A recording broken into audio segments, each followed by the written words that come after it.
अभी हम जो बात करने वाला है, सुनना, साइकोलॉजिकल ज्ञान है, but important for some of the students sitting hair.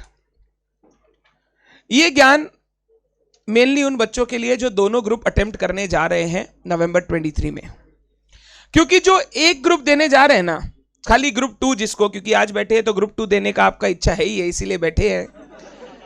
जो सिर्फ ग्रुप 2 देने जा रहे हैं उनके लिए ना गोल थोड़ा क्लियर है, क्योंकि वो जानता है कि अब मेरा भाई ग्रुप 1 हो चुका है, मेरे को अगर पूरा गेट बंद करके मेरे को फाइनल में जाना है तो मेरे को ये 4 पेपर पास करना ही। जनरली जो सिर्फ ग्रुप 2 देता है ना, वो बीच में एग्जाम छोड़ता नहीं, बोला चल दे के आ जाएंगे, देखेंगे क्या होगा। तो उनके मन में, उनका मेरे को पता है, वो लोग एग्जाम बीच में छोड़ने वाला नहीं है। बट जो दोनों ग्रुप देता है ना, या जो सिर्फ ग्रुप 1 देता है, उनमें एक टेंडेंसी होती है। टेंडेंसी क्या है समझाता हूं। जो सिर्फ ग्रुप 1 देता है उनके तो मन में ऐसा टेंडेंसी होता है, नेक्स्ट टर्म तो ग्रुप 2 देना ही है। तो अगर कोई कारण से मान लो टैक्स, या टैक्स तो लास्ट सब्जेक्ट है, अकाउंट्स खराब चला गया, लेट्स लीव दिस टर्म, अच्छे से पढ़ के नेक्स्ट टर्म में देंगे।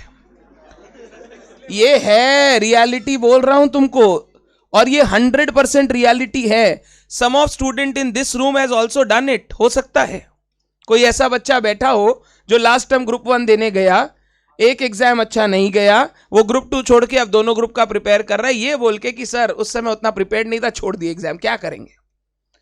और जो दोनों ग्रुप देते हैं उनमें भी एक कंडीशन, यही टेंडेंसी देखने मिला। कोई कारण से अगर ग्रुप 1 खराब हो जाता है ना, कोई भी पेपर हो सकता है, या तो ग्रुप 1 का बैलेंस पेपर प्लस ग्रुप 2 दोनों छोड़ दिया, या ग्रुप 2 पूरा छोड़ देता है। जैसे क्या होता है नॉर्मली, ये होता है जब टैक्स का पेपर के साथ होता है। टैक्स का पेपर लास्ट पेपर है ग्रुप 1 का, स्टार्टिंग पेपर है ग्रुप 2 का। वो कोई ऐसा बच्चा हो भी सकता है इस हॉल में जो लास्ट टाइम दोनों ग्रुप का सोचा था, क्योंकि टैक्स का पेपर टफ आके खराब चला गया फॉर एग्जाम्पल, तो वो ग्रुप 2 देने नहीं गया। ये तुमको मैं बात बोल दूं, ग्रुप 1 और ग्रुप 2 की जब बात आती है ना, दोनों म्यूचुअली एक्सक्लूसिव है, दोनों का एक दूसरे से कोई रिलेशन। तुम्हारा ग्रुप 1 कैसा गया उससे ग्रुप 2 का रिजल्ट डिसाइड। तो अगर ग्रुप 1 ग्रुप 2 कोई दोनों दे रहा है और उसका कोई कारण से ग्रुप 1 खराब चला जाता है, this should not effect your group 2 का examinations. I have seen a lot of students, वो क्या करते हैं, ग्रुप 2 को छोड़ देते हैं, ये बोलते हैं कि सर ग्रुप 1 तो नेक्स्ट टर्म में देना ही है, एक काम करेंगे दोनों देंगे। और पता नहीं वो बच्चा कैसे बोल देता है, बोलता है भैया रैंक के लिए पढ़ेंगे, अब तो हम आपको दिखाएंगे। क्यों बोल देता है पता नहीं, बट एक होता है कि भैया के सामने नहीं बोलेंगे तो भैया बोलेंगे, लात मारेंगे, बोलेंगे छोड़ क्यों दिया। बट वो भैया को इसलिए बोलता था कि भैया को लगे कम से कम चलो बच्चा सीरियस है, कर लेगा। तो वो बच्चा से होगा नहीं। क्यों नहीं होगा? जब हमारे माइंड में ये टेंडेंसी आ जाती है ना कि इस टर्म नहीं तो नेक्स्ट टर्म, तब हमारा वो 6 महीना तो हर टर्म बाद ही आना है। आज अकाउंट्स खराब गया, नेक्स्ट टर्म में लॉ खराब जाएगा, फिर कॉस्ट खराब जाएगा, फिर टैक्स खराब जाएगा। कितनी बार ऐसे एग्जाम छोड़ेंगे? आज जितने बच्चे इस हॉल में, पास वाले हॉल में, घर पे कर रहे हैं, एक चीज दिमाग में एकदम बांध लो, अगर मैं दोनों ग्रुप का सोचा हूं और मेरा प्रिपरेशन सही चलता है till the date of exam, बीच में कोई बुखार उखार ना हो जाए, कभी कभी हो जाता है 10-15 दिन वेस्ट हो जाता है, तो फिर बच्चे को एक ग्रुप में जाना पड़ता है। वो तो भी समझने वाला बात है कि भैया दोनों में जाते तो दोनों में लटक जाते। बट अगर आप आज बैठे हो और एग्जाम 2 तारीख तक आप रेगुलरली रिविजन कर रहे हो और अच्छे से रिविजन कर पाया, कोई भी ऐसा कारण नहीं होना चाहिए कि आपने ग्रुप 2 के एग्जामिनेशंस को पोस्टपोन कर दिया या आप उनमें नहीं बैठे। ग्रुप 2 पूरा का पूरा एक नया जर्नी है, उसका ग्रुप 1 से कोई रिलेशन नहीं है। प्लस ग्रुप 2 में अगर सही बात बताऊं ना, थोड़ा सा कोई बच्चा अच्छे से प्रिपेयर करके जाए, ग्रुप 2 के पास होने में जो सबसे बड़े 2 सब्जेक्ट्स है वो है एडवांस अकाउंट्स, एफएमई को। अगर मेरे को ग्रुप 2 इंडिविजुअली एक बार में निकालना है, मेरा टारगेट होना चाहिए 2 प्रैक्टिकल में 60, 60-60 120 आ गया, तो बैलेंस 2 में कितना लाना है? 40-40। मैं 60 मतलब ये नहीं बोलता 60 आएगा, हो सकता है 58 आ जाए, 57 आ जाए, 55 आ जाए, तो भी अगर 40 से 15-15 मार्क्स एक्स्ट्रा आएगा तो उसमें, उस थ्योरी सब्जेक्ट में अगर 40 की जगह हम 45-45 भी लाएंगे तो हम पास हो सकते हैं।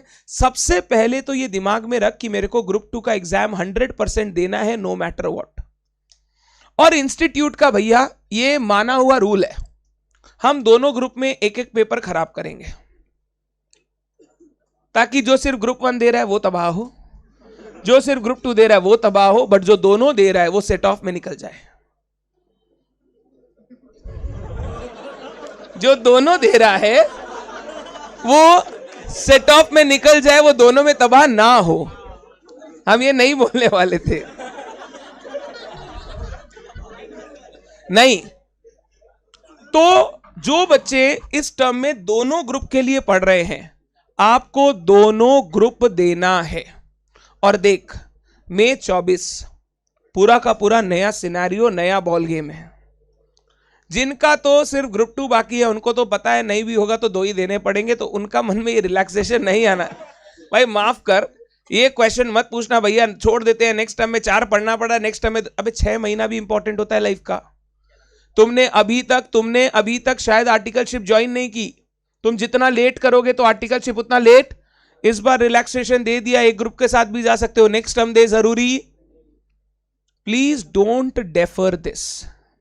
इस बार दे दिया था ऑप्शन कि कोई एक ग्रुप भी पास हुआ है तो वो आर्टिकलशिप ज्वाइन कर सकता है। नहीं पता, सब इंस्टीट्यूट का इच्छा। नॉर्मली रूल क्या है, दोनों ग्रुप दे के पास होगा तभी आर्टिकलशिप करना है। तो अगर तुम इस बार छोड़ देगा तो तुम वापस आर्टिकलशिप ज्वाइन नहीं करेगा, तो तेरा हर चीज कितना डिले होते जा रहा है सोच। हम लोगों को कोई कारण से भी ये काम नहीं करने का है। जो बच्चे दोनों ग्रुप दे रहे हैं, 4 सब्जेक्ट ग्रुप 1 के देने के बाद एक बार दिमाग बोलता है बस भाई यहां पे एक काम हो चुका है, चाहे तो छोड़ सकते हैं। एक काम करते हैं, ग्रुप 2 बाद में दे देंगे, इससे ज्यादा सह नहीं पा रहे हैं, थोड़ा हिम्मत करने का। बहुत बार ये देखा है, बच्चे ग्रुप 1 देते हैं, ग्रुप 2 देते हैं, ग्रुप 1 खराब गया, उसमें 200 से नीचे आया, बट ग्रुप 2 ओवरऑल टोटल में पास करा दिया, एंड वाइस वर्सा। अगर तुम नहीं दोगे तो 100% तुमको नेक्स्ट टर्म में बैठना पड़ेगा। अगर तुम दे दिए और पास हो गए तो काम खत्म, नहीं बैठना है वापस कहीं पे। मेन इंपॉर्टेंट चीज ये है, ग्रुप 2 जो छोड़ते हैं ना, आप ग्रुप 2 का एग्जाम मत छोड़िएगा। अब ग्रुप 2 में जब आप पढ़ाई कर रहे हो, बहुत ही बड़ा क्वेश्चन है सर, ऑडिट या एसएसएम का मैनेजमेंट एंड ग्रुप 2 में हम कैसे पढ़ाई करें कि हम एक बार में निकल जाए। पहला तो तेरे दिमाग में हमेशा ये होना चाहिए, 2 सब्जेक्ट मैं सबसे ऊपर रखूंगा जो कोर रहेंगे, एडवांस अकाउंट्स, एफएम, इको। बच्चा एफएम को एफएम बोलता है, इको भूल जाता है। इको सच में, मतलब इको याद ही नहीं है तुमको, वो भी पढ़ना है सर, वो तो लास्ट दिन देखेंगे। अगर 60 लाना है तो एफएम से नहीं आएगा। प्लस एफएम के लास्ट 2 टर्म के क्वेश्चन पेपर का इंस्टीट्यूट का रिकॉर्ड अभी ये रहा है, पेपर हद लेवल पे लेंदी दे रहा है। 10 मार्क का क्वेश्चन को 5-5 मार्क का क्वेश्चन बना के दे रहा है। जब ऐसा क्वेश्चन पेपर आता है ना, तब इको लज्जा बचाता है। जो लज्जा रिस्पेक्ट छोड़ना है, 40 भी ले आए, वो इको लज्जा बचाएगा। अगर कोई बच्चा इको छोड़ के या इको नहीं पढ़ रहा है, सोच रहा है लास्ट डे पर पढ़ लूंगा, एफएम एग्जाम का प्रॉब्लम सबसे बड़ा ये है, वो लास्ट एग्जाम है। अब वो ऐसा पेपर है, बस भाई खत्म होने वाला है, प्लान बनना शुरू। ईआईएसएसएम का एग्जाम हॉल से निकलते हैं, भाई बता परसों क्या करेगा। एग्जाम का छोड़, भाई बता परसों 5 बजे के बाद क्या करेगा। ये एटीट्यूड के कारण एफएम हमेशा नेग्लेक्ट हो जाता है, और इसी कारण से बच्चे का एग्जाम अच्छा भी नहीं जाता है एफएम का। हम लोगों को एक चीज ध्यान रखना है, एडवांस अकाउंट्स और एफएम को कहीं हमने अच्छा कर दिया 60-60 वाला, हमको ग्रुप 2 में पास होने से कोई नहीं रोकेगा। सर उसमें 40 आ जाएगा, सिर्फ एक तरीका, सिर्फ एक चीज बोल रहा हूं, उसको फॉलो करो। आज से लेकर लास्ट डे तक तुम्हारा रिवीजन अब कैसे होगा। तुम्हारा अकाउंट्स एग्जाम कितनी तारीख को है? 2 तारीख। 1 नवंबर, 31 अक्टूबर, 30 अक्टूबर, ये 3 दिन अकाउंट्स के लिए बुक कर लो। इसके बिना हम कम से कम 3 दिन हर जन देगा। सर ऐसा क्यों सर, हमने तो पढ़ लिया अच्छे से, हमको देने का दरकार नहीं, 1 दिन में हो जाएगा। 30 मार्क खान नहीं बनने का फर्स्ट एग्जाम में, बहुत ज्यादा 30 मार्क खान नहीं बनने का। पहला पेपर है ताकि पूरा एग्जाम मोटिवेशन टिके। अगर पहला पेपर अच्छा चला गया ना, तो हम लोग एग्जाम में इजीली आगे बढ़ पाएंगे। और यहां अगर हमने सरप्लस नहीं तो जो हमारा टारगेट रहता है, अकाउंट्स में टारगेट हमेशा सबका हाई रहता है, वो टारगेट भी अचीव कर लिया तो तुमको पता है कि हम ग्रुप निकाल पाएंगे। अगर ये अकेला एग्जाम अच्छा चला गया तो चला ऐसा पेपर है 80 ले आओ, कहीं 80 ले आओ तो फिर 40 ही तो लाना है। ग्रुप अकेला संभाल देगा, अकाउंट्स में मजाक नहीं कर रहे हैं, अकेला ग्रुप संभालने लायक पेपर है। बट क्या होता है, वो उस लेवल पे बच्चा लास्ट डे पे रिवाइज नहीं करता, लास्ट डे पे क्वेश्चन नहीं बनाता। हम लोग पूरा 3 दिन अपने आप को देंगे और एक बार ना हर चैप्टर का क्वेश्चन हाथ से बना के निकालेंगे। 3 दिन रहेगा तो हाथ से बना पाएंगे। और एक चैप्टर का वो बुक वाला नहीं, ये क्वेश्चनर को एक बार हाथ से निकालने का, चल एक सिंगल एंट्री का बना लेता है, पूरा बन रहा है कि नहीं। हायर परचेज में एक बार IRR निकाल लेता है, निकल रहा है कि नहीं, बस उतना काम करना है। बैकवर्ड कैलकुलेशन चेक कर लेता है, हो रहा है कि नहीं। वो 3 दिन हम पूरा देंगे। 3 दिन हुआ 30 अक्टूबर। अब 30 अक्टूबर से पहले तक यानी 29 अक्टूबर तक रोज ये दिमाग में रखो, हम EIS SM ऑडिट पढ़ेगा। ऑडिट 2 घंटे, EIS SM 2 घंटे, 4 घंटे का टाइम अपने आप को दीजिए। बैलेंस 10 घंटे का टाइम। देखो अगर अभी कोई 12-14 घंटा नहीं पढ़ रहा है, close to 1 month from date of exam, you are not utilising your potential to the extreme. आप अपनी पोटेंशियल को वेस्ट कर रहे हैं। अगर आप 12-14 घंटा नहीं पढ़ रहे हैं, आप घंटा ही कुछ नहीं पढ़ रहे हैं। 12-14 घंटा पढ़ना पड़ेगा। 4 घंटा अगर मैं EIS SM ऑडिट को देता भी हूं तो मेरे पास 7-8 घंटा, 10 घंटा बैलेंस शीट के लिए है। बाद बाकी चीजें आप अपनी प्रैक्टिस में लगाइए। अब खबरदार अकाउंट्स और एडवांस अकाउंट्स को लेकर वापस मत बैठना। अब जो होगा बिफोर एग्जाम होगा। बीच में सिर्फ क्या होगा, मॉक टेस्ट होंगे एंड रेगुलर प्रैक्टिस होगी। रोज 1 क्वेश्चन 2 क्वेश्चन देख लिया, थोड़ा सा AS वगैरह देख लिया, उतना रिवीजन होगा। 3-4-5 घंटे एक एक चैप्टर लेके अब नहीं बैठना है। अगर अभी भी बैठना पड़ रहा है तो 2 दिन वेस्ट है। हम लोगों को उस सब्जेक्ट में अब टाइम नहीं देना है। अब कहां टाइम देना है, लॉ टैक्स का MCQs करना चालू करो। MCQs 30 marks. और इधर ऑडिट EIS SM रेगुलर पढ़ना शुरू कर दो। EIS SM दोनों नहीं पढ़ना रेगुलर। एक चैप्टर EIS सल्टाऊंगा, फिर एक चैप्टर SM सल्टाऊंगा, फिर एक चैप्टर EIS सल्टाऊंगा, फिर एक चैप्टर SM। आज से लेकर 28 अक्टूबर तक अगर टाइम काउंट करोगे तो 35-36 दिन तुम्हारे पास है। 36 दिन divided by number of chapters divide कर लो। EIS SM के मान लो 9 चैप्टर है तो 4 दिन पर चैप्टर मिलेगा तुमको। मैक्सिमम 4 दिन में एक चैप्टर कंप्लीट करना है। कंप्लीट करने का तरीका, पहला रीडिंग, सर की बुक से जो तुमने पढ़ा है उसका प्रॉपर रीडिंग। दूसरा MCQs देखना है इंस्टीट्यूट के MCQ मटेरियल से, या तुम्हारे सर ने मटेरियल दिया है जिसमें वो कवर्ड है तो उससे। अगर वो कवर्ड नहीं है तो इंस्टीट्यूट वाला अलग से देखना है। और तीसरा, थोड़ा सा पास्ट पेपर्स देखो कि उस चैप्टर से कैसे टाइप के क्वेश्चन आ रहे हैं और वो क्वेश्चन हम अटेम्प्ट कर पाएंगे कि नहीं। तुम लोग हर सब्जेक्ट में पास्ट पेपर देखते हो, इसीलिए तुमको ना उस सब्जेक्ट में एक स्ट्रेंथ रहता है कि हमको पता है क्या आने वाला है। ऑडिट EIS SM में कोई पास्ट पेपर देखता ही नहीं, बोलता है सर जो कराए उतना ही करके जाएंगे। अबे देख तो ले, सर जो कराए वो पूरा कराए होंगे, बट एग्जाम में इंस्टीट्यूट कैसे पूछ रहा है। हो सकता है इंस्टीट्यूट डायरेक्ट क्वेश्चन नहीं देके इनडायरेक्ट वे से पूछ रहा है, तेरे को पता तो होना चाहिए पूछेगा कैसे वो। अगर कोई पास्ट एग्जाम क्वेश्चन नहीं देख रहा है, he or she is not ready for exam, he or she has just maintained a reading or revision, वो एग्जाम के लिए रेडी नहीं हो सकते। तो अब अपने सिलेबस को इस तरीके से डिवाइड करके रोज EIS SM और ऑडिट पढ़ना शुरू कर दीजिए। क्योंकि मैं एक चीज बोल रहा हूं, लॉ और टैक्स क्योंकि डे 1 से शुरू हो जाता है, उसमें एक कंसीडरेबल टाइम टू टाइम आपने दे दिया है। ऑडिट और EIS SM क्योंकि जुलाई के बाद शुरू होता है तो उसमें वो कंसीडरेबल टाइम अभी दिया हुआ, अगर अभी भी दे देंगे ना तो आप देखेंगे आप इक्वल लेवल पे आ जाएंगे। और फिर हमारे पास शायद इस बार ऑडिट में 2 छुट्टी है। ऑडिट में 2 छुट्टी है तो ऑडिट में अगर हमारे पास 2 छुट्टी है तो हम लास्ट 2 दिन का पूरा फायदा उठा सकते हैं। सर उसमें एक दिवाली है, सब छोड़ दे, भूल जा। इस साल तुम्हारे कैलेंडर से दिवाली ऑफ है। मेरा CA फाइनल के टाइम दिवाली था। ऑडिट नहीं, कौन सा पेपर था इसका से पहले, इसका इंफॉर्मेशन सिस्टम EIS से पहले मेरा EIS एग्जाम नेक्स्ट दिन था। आज का रात दिवाली है। हम क्या किए वो मत पूछना, हम सब कुछ किए, बट तुमको एक बार के लिए सब भूल जाना है। हम इसलिए कर पाए क्योंकि हम थोड़े कॉन्फिडेंट थे कि हम निकल जाएंगे। हाँ, हमको उतना डर नहीं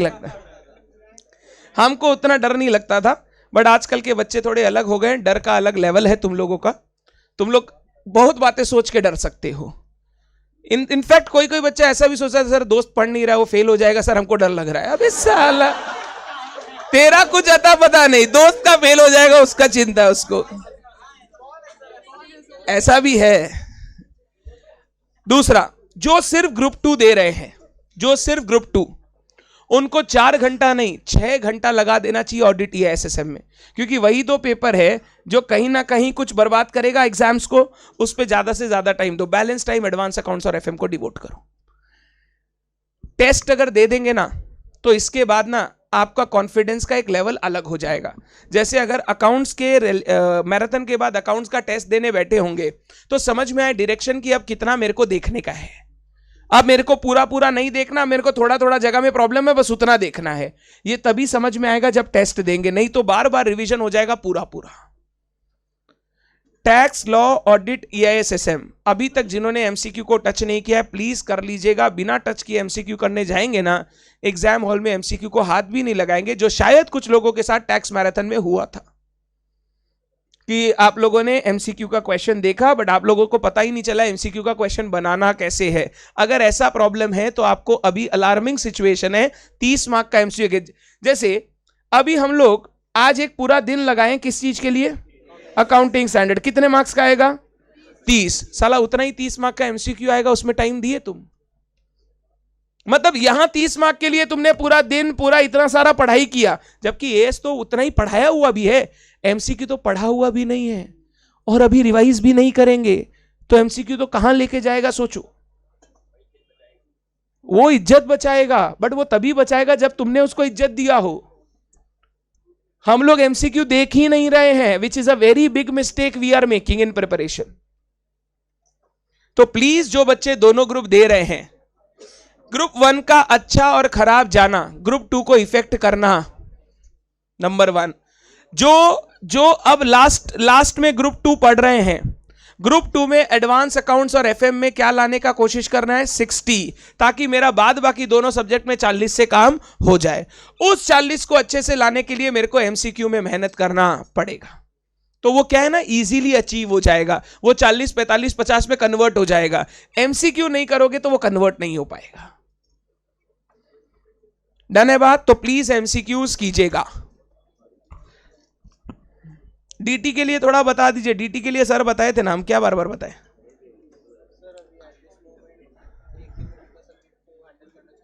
अगर आप सिर्फ ग्रुप 2 दे रहे हैं आपको चारों सब्जेक्ट पढ़ना चाहिए। क्यों? अगर आप 4 सब्जेक्ट नहीं पढ़ेंगे और 14 घंटे का टाइम निकाला तो उसको बाइफरकेट कैसे करेंगे? बोले सर 4 घंटा हम एडवांस अकाउंट्स पढ़ेंगे, चलो 10 घंटा, सर 10 घंटा हम ईआईएस पढ़ेंगे। पागल हो जाएंगे आप। 2 घंटा से ज्यादा थ्योरी लेके बैठे, मार्क माई वर्ड्स, आप वो दिन इनएफिशिएंट जिसको बोलते हैं ना, to the level of infinity हो जाएगा। 6 घंटा, अगर मान ले 2 घंटा से ऊपर लेके बैठ गया, तेरा बुक खुला हुआ है, तेरे को लग रहा है घड़ी चल रहा है, हम बुक के सामने बैठा है, दिमाग एकदम सुन्न है।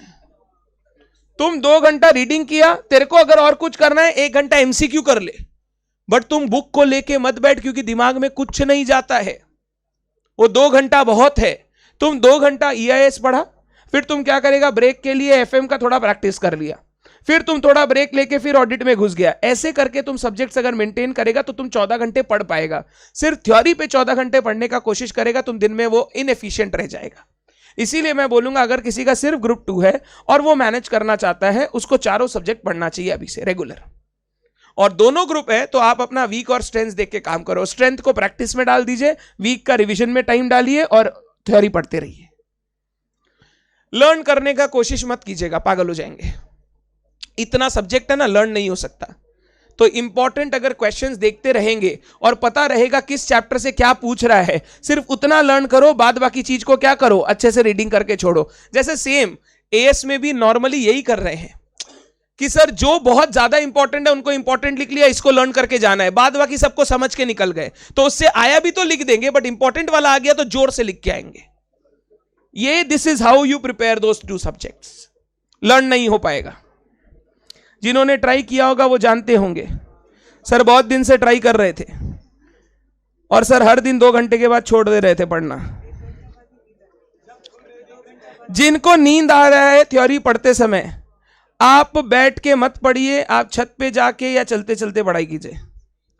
हम पूरा का पूरा अपना इसका जैसा subject information system CA final में अपने छत पे पढ़ा है। दोपहर में 2 बजे तक खाना खाते थे।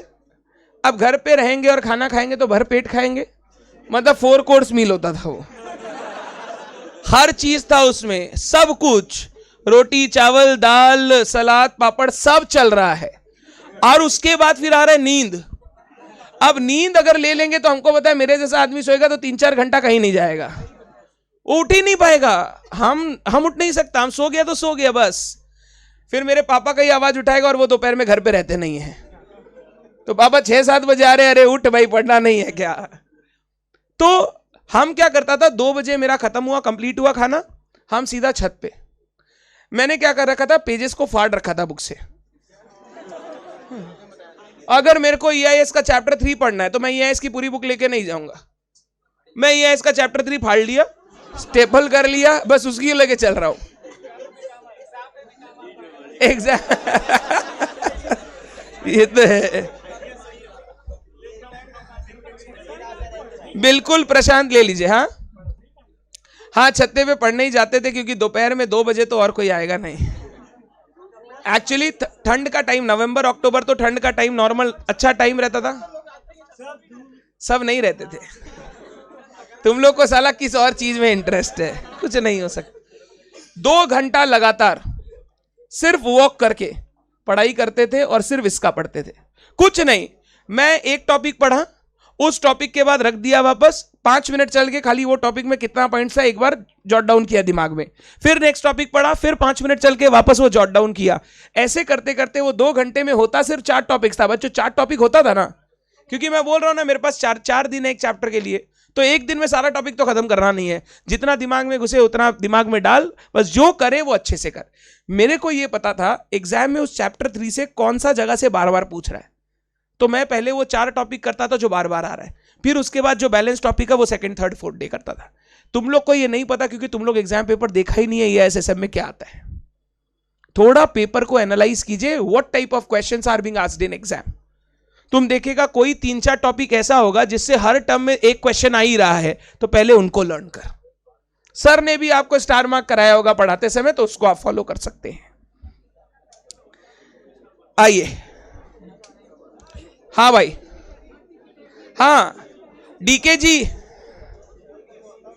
AS 29, ये मेरा ना सुनना, मेरे इंपॉर्टेंट AS कैटेगरी B का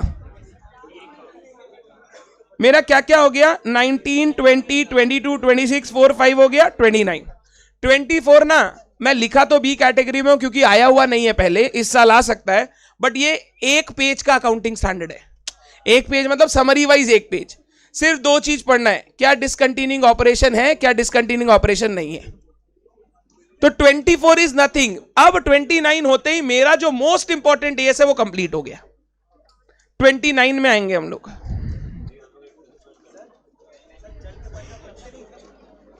थोड़ा देर चला बैठ गया, अच्छा ऐसा तो नहीं है कि बैठ नहीं सकता, वहां बैठ गया।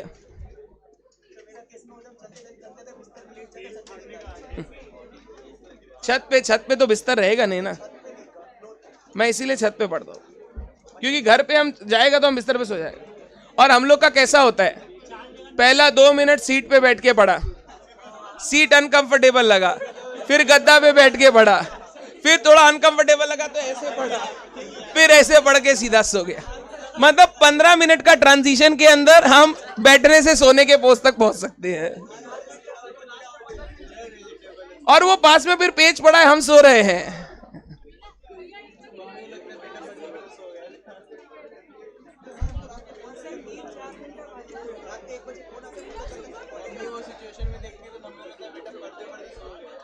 वो नॉर्मल है, जहां से भी पढ़ा है वहां 1 पेज पढ़ना है। सुनना,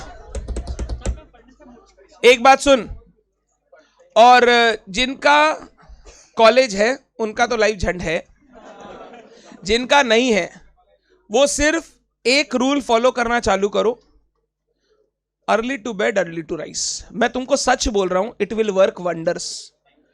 तुम ज्यादा नहीं 10-11 बजे सो, 10 से 11 के बीच में सो, सुबह 6 बजे उठ जा। अगर 10 से 11 के बीच में सो के सुबह 6 बजे उठ रहा है तो 7-8 घंटे का नींद हो रहा है। 7-8 घंटे का नींद तुम्हारे और मेरे एज के लिए एकदम एडिक्वेट नींद है। 7-8 घंटे के बाद अगर किसी को उबासी आ रहा है, मतलब वो रात को मोबाइल फोन के साथ सोया है। हाँ, तो आप मोबाइल फोन पास में रख के मत सोइए। दूसरा मैं क्या बोल रहा हूं, अगर तुम सुबह 6 बजे से रात का 10 बजे का टाइम पकड़ता है तो तेरे पास टोटल 16 आवर्स है पूरे दिन में। इसमें तुम 2 घंटे इधर उधर, 3 घंटे इधर उधर भी वेस्ट करता है तो तुम आराम से 12 से 14 घंटे का एक टाइम पढ़ाई कर सकता है। मैं क्यों बोल रहा हूं ये रूटीन फॉलो करने के लिए, तुम देखोगे तुम्हारा काफी इंप्रूवमेंट आएगा इन टर्म्स ऑफ जो सब्जेक्ट्स तुम्हारा लर्निंग या जो चीज लर्निंग का इफेक्ट है ना, जिसमें लर्निंग करना है, उसमें काफी इंप्रूवमेंट आएगा। तुम सुबह सुबह 6 बजे उठने के बाद पहला 2 घंटा 3 घंटा उस सब्जेक्ट को दो जो सबसे तुमको टफ लगता है और जो तुमसे हो नहीं रहा है। जैसे ही तुम 2-3 घंटा उसको पढ़ोगे ना, एक सेंस ऑफ कंप्लीशन आएगा कि कंप्लीट हो गया। जो early to bed early to rise कर रहे हैं वो क्या है ना, उनका क्या है ना, उनको एक सेंस ऑफ सेटिस्फैक्शन पढ़ाई के समय आ रहा है कि भाई टाइम से सब कुछ कंप्लीट हो रहा है मेरा। और जो बच्चे ऐसा करते हैं, रात को 3-4 बजे पढ़ रहे हैं फिर सुबह 10-11 बजे उठ रहे हैं, उनका खुद का लाइफ साइकिल सही नहीं हो पा रहा है। फिर 10-11 बजे उठते हैं तो भी उबासी आ रहा है, नींद आ रहा है, वापस सर पढ़ने का मन नहीं कर रहा है। वो अगर हो रहा है तो you are in a wrong state of mind while studying. Just एक चीज बोल रहा हूं, जिनको सच में अच्छा करना है पढ़ाई में, early to bed early to rise. मैं 3:40 उठने नहीं बोल रहा हूं, ब्रह्म मुहूर्त में उठो, नहीं हो पाएगा।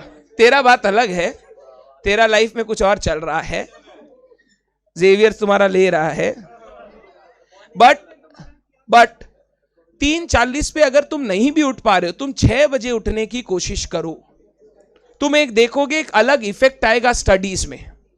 और दूसरा एक चीज और बोलूंगा, फॉर द लास्ट 1 मंथ जो बहुत ज्यादा जंक खाते हैं ना, वो बंद कर दीजिए। बहुत ज्यादा मत खाइए। जैसे इच्छा हुआ तेरे को कुछ शाम को खाने का मन है, तुम मुड़ी खा ले, पुचका खा ले, चलेगा। एक बार थोड़ा सा। तुम अगर पूरे दिन भर, जैसे पीजी में जो रहते हैं उनके साथ यही प्रॉब्लम है, पूरे दिन भर खाना इतना जंक हो जाता है, कोई ऑयली या कुछ हो जाता है कि उनके शरीर में ना लेथार्जी रहता है। एक इच्छा नहीं करता है कि सर पूरे दिन ऐसे ही लगता है पड़े रहे, पढ़ने का मन नहीं कर रहा है। ये इसलिए हो रहा है क्योंकि थोड़ा फूडिंग हैबिट्स इंप्रूव करना पड़ेगा। आप थोड़ा बहुत अपनी डाइट में फ्रूट्स और थोड़ा जूसेस अगर डाल पाए डाल लीजिए, आप देखेंगे आपका अपने आप स्टेमिना पढ़ाई के प्रति बढ़ जाएगा। हम लोग का क्या है, मेरे को अगर तुम देखेगा, हम सुबह तेरे साथ बैठा है 10 बजे से, उससे पहले हम नाश्ता करके आए। नाश्ता में हम क्या किया, चाय पिया, सिर्फ एक चाय, और क्या बना था, ढोकला बना था, चाय और ढोकला खा के आया। अभी हम 1:30-2 बजे खाना खाने गया, उसके बाद हम चाय ढूंढा, नीचे नहीं मिला, फिर हम ऊपर आ गया तो चाय मिल गया मेरे को। अब मैं 7 बजे तक, 7:30 बजे तक मेरे को कोई प्रॉब्लम नहीं है। फिर उसके बाद एक बार थोड़ा भूख लगेगा, थोड़ा खा लेंगे, फिर वापस हम चल सकते हैं। थोड़ा थोड़ा खाने से क्या होता है ना, एफिशिएंसी रहता है। ज्यादा खाने से ना वो एफिशिएंसी खत्म हो जाता है, दिमाग काम करना बंद कर देता है, नींद आने लगता है। जो पीजी से आए हैं, अगर उनका यहां कोई काम नहीं है, कॉलेज वॉलेज, please go home and study, don't leave here. PG वाले बच्चे का ही सबसे ज्यादा रूटीन बिगड़ा हुआ है, क्योंकि घर पे जो बच्चे रह रहे हैं ना, मम्मी पापा कभी देख के टोक देते हैं, यार मत कर ऐसे, टाइम से सो, टाइम से उठ और पढ़ाई कर। पीजी वाले बच्चों को टोकने वाला कोई नहीं है, इसीलिए उनका थोड़ा प्रॉब्लम ज्यादा है। घर चले जाएंगे तो क्या होगा, नॉर्मल रूटीन काम तो घर वाले देख लेंगे, हमको सिर्फ क्या चीज पे कॉन्सेंट्रेट करना है, पढ़ाई पे करना। तो प्लीज अगर कोई बाहर से बच्चा आया और उसका इधर कोई काम नहीं है, जैसे Ashwini, if possible go back home and give your exam from home. Better है, मैं बोल रहा हूं तेरे को, गो बैक होम। तुम देखेगा एफिशिएंसी बढ़ जाएगा, खाना पीना अच्छा मिलने लगेगा। अगर घर पे है सब कुछ नॉर्मल, जाओ, बहुत जरूरी है। हमको कोई बोलेगा पीजी में रह के पढ़ ले, मेरा जैसा बच्चा नहीं पढ़ पाएगा। कायम आए, आज किसी का बर्थडे, कल किसी का बर्थडे, कल किसी का ब्रेकअप, ये भाई क्या करेगा।